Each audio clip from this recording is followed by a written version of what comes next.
હાલો મિત્રો, જય માતાજી, જય દ્વારકાધીશ। કેમ છો મિત્રો? મજામાં છો ને? હું એકદમ મજામાં છું। અને ટાણ તો 10 વાગી ગયા છે અને ગાયું હાટું મકાઈ અને નેપિયર ગ્રાસ લઈ આવ્યા છે। નેપિયર ગ્રાસ મોટું હતું એટલે કાપીને કટિંગ કરી નાખ્યું છે અને ગાયુંને નાખી દીધું છે। અને ગાયું આ બે દિવસથી સરવા જાતી નથી, બહુ વરસાદ છે એટલે ગાયું ઘેરે છે અંદર ફરજામાં, એટલે ગાયુંને નાખી દીધું છે નેપિયર ગ્રાસ। આજે રામનવમી થઈ ગઈ છે, કાલ જન્માષ્ટમી વહી ગઈ, મેળામાં કંઈ ગયા નહોતા, બહુ વરસાદ હતો, બન જ નહોતો રહેતો રાત દિવસ। આખો મારો બ્લોગ કન્ટિન્યુ જોતા રહેજો। નવો હોય તો મારી ચેનલમાં લાઇક, શેર અને સબસ્ક્રાઈબ કરી નાખજો। જય માતાજી મિત્રો। અને હું બતાવું આગળ જો કારેલા એક છોડવો થયો તો એ અટાણ કારેલા બહુ થઈ ગયા છે, તો કારેલા ઉતાર લઈ તો કારેલાનું શાક કરી નાખે। અટાણ વરસાદ છે તો મજા આવે કારેલાનું શાક, ઊની ઊની રોટલી ખાવાની। જો મિત્રો આપણા ઝાડવા છે, જો રીંગણાના છોડવા છે, અને જો આપણે ફૂલનું ઝાડ જો પડી ગયું છે, એટલો વરસાદ ને એટલો પવન છે। રીંગણીના રોપડા છે, ફૂલના અંધાય છે। અને આમાં આગળ બતાવું, જો આપણે કારેલા છે,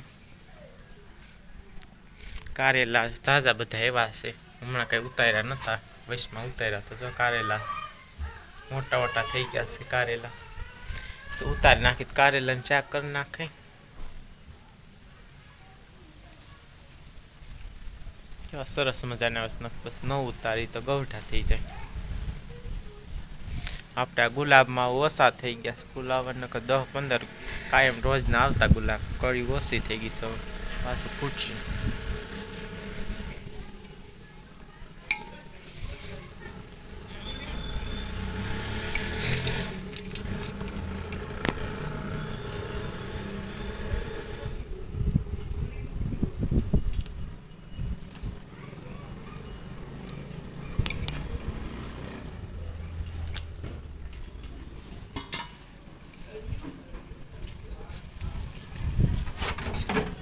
આ ડીશ મેકી દીધી તો આપણે ઉતારી કારેલા, મારી મમ્મીએ કીધું 2-3 ઉતાર લે છે મોટા હોય।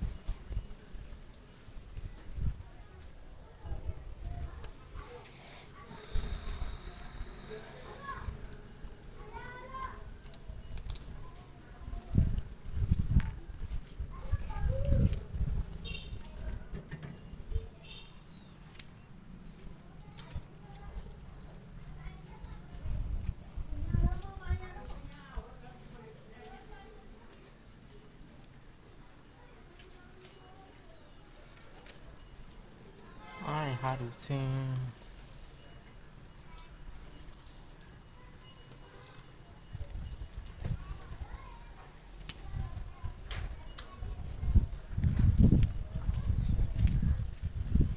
આપણે એટલા કારેલા ઉતારી લીધા।